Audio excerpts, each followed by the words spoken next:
We're back with Dr. Wells and we're going to talk about the proposed cut list. The proposed cut list was created to address the shortfall in the budget if the referendum does not pass on November 8th. Dr. Wells, why was a list prepared? Well, yes, the proposed reduction list is prepared. It's important to remember this very important fact. We have a current operational levy of $2.5 million, which is provided each year. That referendum, that operational amount will end. Those are approved only for a certain amount of time, a certain number of years at the discretion of the school board. Those operational dollars will fall off. In the event the new operational levy, as proposed, does not pass, there have to be reductions. Even with the $2.5 million each year, we do have to reduce items in order to keep our budget in line because we are under revenue limits. We can only have so much revenue in the district. So again, it's prepared because in the event that the referendum doesn't pass, there are approximately $3 million worth of items that will need to be struck from recurring budgets. Dr. Wells, how was the list created? Sure. Mr. Saucerman, the director of business, has quite an elaborate system. It's been used in the district for several years. First of all, we really look at things as an administrative group from what's most important, what hits the kids the most, what touches them. Now, that's not to say that every single thing we do in the district isn't important. It's just that some things are just imperative, some things are required by federal law. I mean, there's just a lot more or state law that goes into it. Once that sort of list is put or developed, that's set aside, then the staff in the district are given the opportunity to submit any suggestions or ideas that they have to their principals.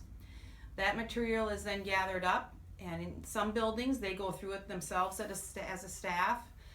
They might look at those lists themselves. In other buildings, those are sent directly to the director of business. And then he uses quite an elaborate system to give each one of those sort of a weight and a frequency, how often it was discussed. And then there are some things that just aren't viable. Oftentimes someone might suggest, well, let's cut, as an example, Title I. Title I is a federally funded program. Cutting Title I doesn't have any result on the district's overall budget because the staff for Title I are actually paid for by federal dollars. All we'd be doing there would be eliminating a service. So all of those items are brought back together, and then they're looked at in the concept of what can we really do, and again, what's furthest from the student to what's closest from the student. Unfortunately, when you're talking $3 million, there are a lot of programs in there and a lot of spending items, budget items that impact children regardless of how close or far away someone thinks that is from that actual priority target, the center of the onion, if you will. What types of items are found on the list? Well, there's items from every single category in the district. There are reductions in things such as administration, clerical.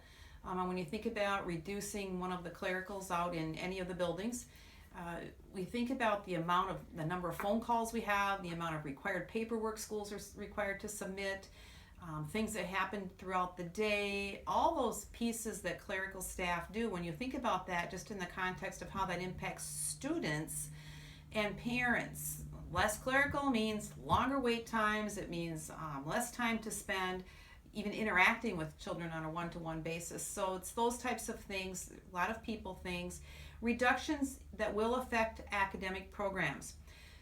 High school overloads, as an example. If a high school instructor has a higher number of students that sign up for his or her course than would normally be seen in their required teaching periods throughout the day, he or she may agree to take an overload period.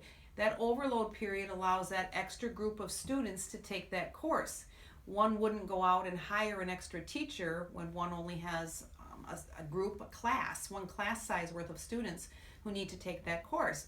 But when you think about reducing or eliminating all those overloads, it'll mean larger classes for everybody, or it would mean, in fact, some classes won't be offered.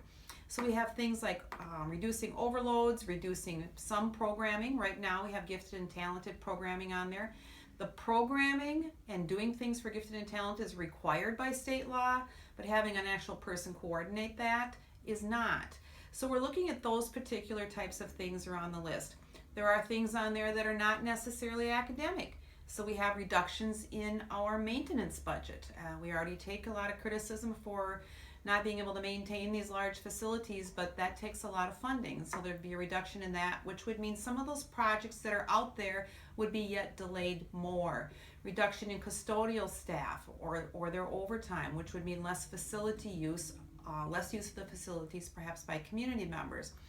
So the list is quite comprehensive. As I said, it covers every large, what we consider a fund or funding source within the district, from student support, instructional, all the way through. It's very comprehensive. In the most recent school board meeting, the Finance Committee asked for time before making a decision on the cut list. They asked to get public feedback. Are there listening sessions scheduled for this? Yes, we all think that that's extremely important. As I've said multiple times, there is nothing on this list that isn't of value to the district. And we are going to have public listening sessions for this. We have 2 scheduled. They are at Thursday, September 29th and Monday, October 3rd. They are both for 6 o'clock p.m. and they will both be held in the Marshfield High School Library. So again, that's Thursday, September 29th and Monday, October 3rd at 6 o'clock p.m. in the Marshfield High School Library. Where can people access the proposed cut list? Yes, the proposed reduction list is placed on our website, and in the main screen on our website, if you see a blue box that says check the vote or something, I'm not exactly sure exactly what the wording is. If you click directly on that main banner, you'll be taken to a referendum page, and on there is the proposed reduction list. There are 2 lists on there. The most recent list actually gives a description of what those reductions would be. Then as well, under district news, you'll be able to find a direct link to that very same page. And I think there's also been, the link has been placed out on our Facebook page for those who are more into the mobile social media. Thank you, Dr. Wells. You're welcome.